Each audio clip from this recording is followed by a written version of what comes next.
কখন কার মৃত্যু কিভাবে ঘটে তা কিন্তু আমরা কেউ জানি না।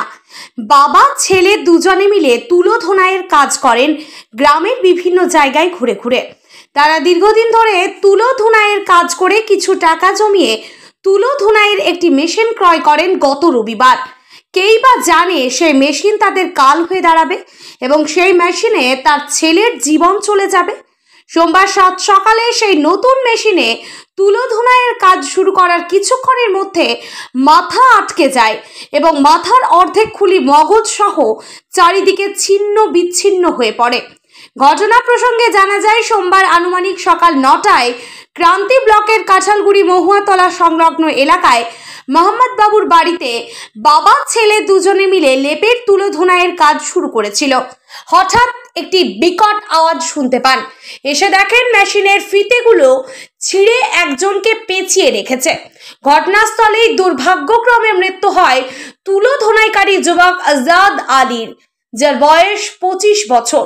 এলাকাবাসী তড়িঘড়ি খবর দেয় ক্রান্তি থানায়। ক্রান্তি থানা প্রশাসন এসে মৃতদেহটি উদ্ধার করে ময়না তদন্তের জন্য পাঠিয়ে দেয়। স্থানীয় এলাকার বাসিন্দা তবিবর রহমান জানান, মৃত ছেলেটির নাম আজাদ আলী। তারা লেপ, তোশক, বালিশ ইত্যাদি তৈরি করে এই শীতের মৌসুমে। এলাকাবাসীরা জানাচ্ছে তাদের প্রকৃত বাড়ি সম্ভবত বিহারে এবং তারা ওদলা বাড়িতে ভাড়া বাসায় থেকে বিভিন্ন জায়গায় লেপ, তোশক তৈরি করেন। তিনি আরো জানান, তারা আজকে সকালবেলা তাদের বাড়িতে সোমবার সকালবেলা 4 জন কাজ করতে আসে। সাথে ছিলেন বাবা এবং আরো 2 জন শ্রমিক। এদিকে ঘটনার কথা চড়াও হতেই ঘটনাস্থলে হাজার হাজার মানুষের ভিড় জমে যায় এবং সকলেই দুঃখ প্রকাশ করেন। আচ্ছা, এই লেপ ধোলাই করার জন্য মেশিন আসছে। মেশিন স্টার্ট হওয়ার 5:30 তারা কি প্রতিনিয়ত এই গ্রাম অঞ্চলে এইভাবে কাজ করে?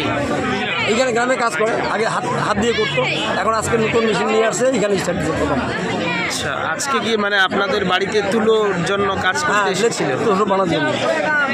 তার নাম পরিচয় জানা গেছে? না, নাম জানি না। ছেলেটার নাম জানি, আজাদ। ওরা বাড়ি কোথায় ওদের? বাড়ি বিহারে। না, বিহারে। এদিকে কোথাও থাকতো? এখানে ওদলা বাড়িতে থাকে। তারা আজকে কতজন কাজে এসেছিল? 4 জন না 5 জন মনে হয়। কজন এসেছিল বাবু? 4 জন। হ্যাঁ, 4 জন।